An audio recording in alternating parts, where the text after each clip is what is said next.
abortion in the states, we got cut off for federal funds for AIDS testing and for other things. My simple question to you is, how are you going to handle Title X on that? I saw how President Biden handled that in the punitive measures that came on my state for those that are in rural health care. How are you going to handle Title X? I'm going to support President Trump's policies on Title X.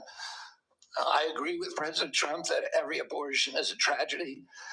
I agree with him that we cannot be a moral nation if we have 1.2 million abortions a year. I agree with him that the states should control abortion. President Trump has told me that he wants to end late-term abortions, and he wants to protect conscious exemptions, and that he wants to end federal funding for abortions here or abroad. That's Title X. I serve at the pleasure of the president. I'm going to implement his policies. Thank you for that. President Biden, when he came in, immediately closed down the Office of Civil Rights and Conscience Protections within HHS.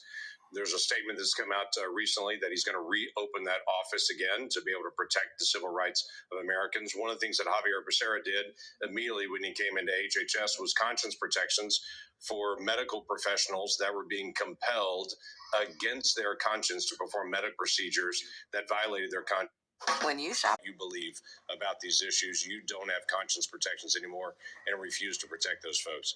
Will you step in and say that healthcare individuals have the right of conscience again, as the federal law allows? Yeah, I mean, the first thing that occurs to me when you ask that question is, what patient would want somebody doing a surgery on them that, believes that with the surgeries against their conscience being forced to perform that? I don't know anybody who would want to have a doctor performing a surgery that the doctor is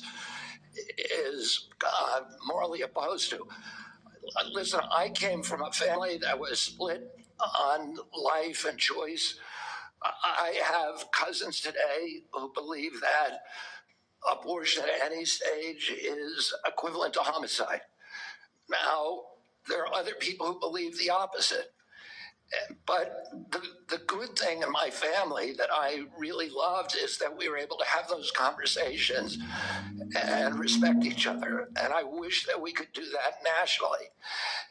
And if forcing somebody to participate in a medical procedure as a provider that they believe is murder does not make any sense to me. We need to welcome diversity in this country. We need to respect diversity, and we need to respect each other when we have different opinions, and not force our opinions on other people.